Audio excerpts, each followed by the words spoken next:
aqui nesse início, que quando ele está defendendo alguém que confessadamente cometeu o crime, não é que ele é a favor do criminoso, ou que ele quer livrar o criminoso.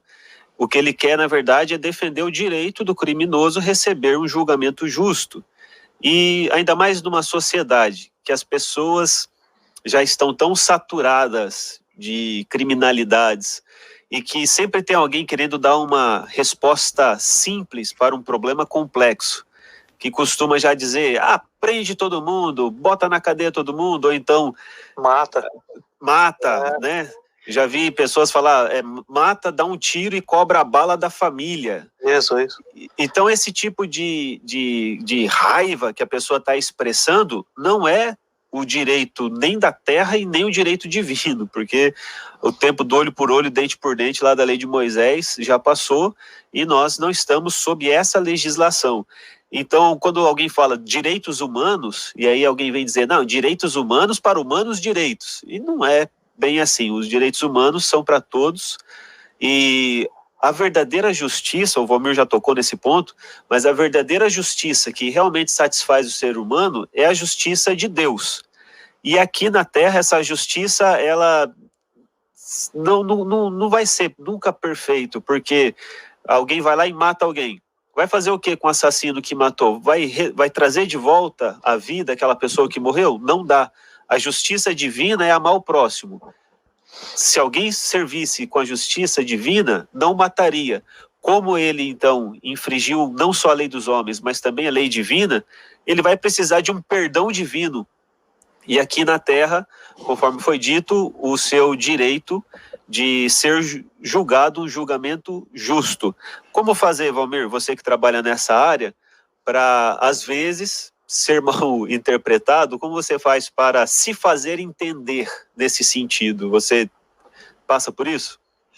Sim, é sempre um grande desafio colocar essas questões, principalmente na sociedade que nós vivemos, uma sociedade muito polarizada, né? Nós temos uma discussão muito grande acerca da implantação de justiça, e é interessante aqui nós realmente também pontuarmos isso, porque quando nós falamos de justiça, geralmente se pensa logo no direito.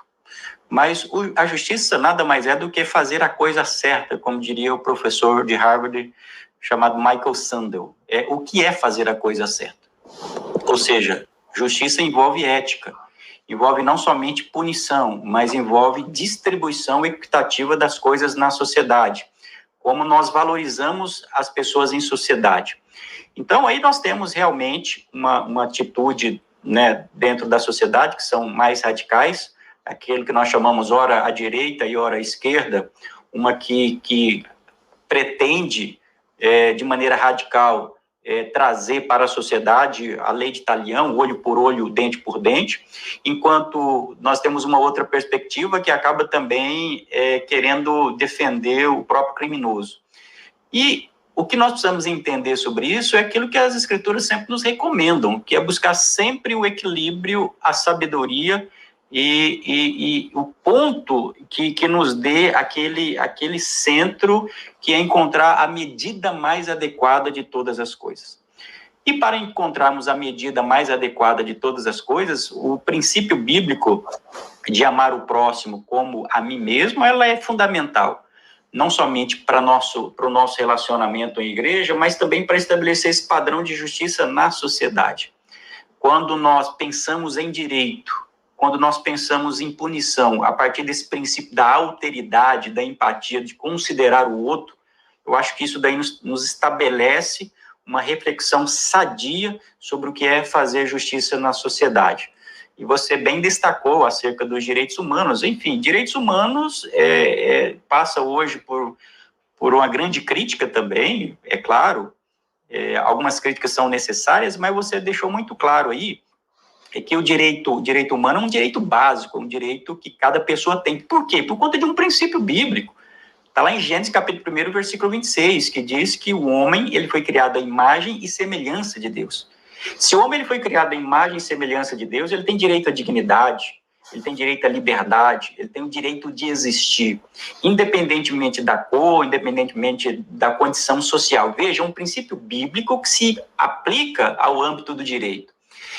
Essa é a razão pela qual todo o direito do Ocidente, todo o padrão de justiça, o direito que nós temos em sociedade, falar em direitos humanos hoje, é resgatar toda essa contribuição do pensamento cristão para o direito de maneira geral e para a vida no Ocidente. Então, realmente, nós temos condições como cristãos de contribuir com essas questões como profissionais e também do ponto de vista teórico, fornecendo as bases daquilo que hoje em dia se chama de direito natural, ou seja, falar de direitos não é simplesmente pegar uma legislação que diz que a pessoa tem um direito, porque está lá no artigo 5º da Constituição Federal.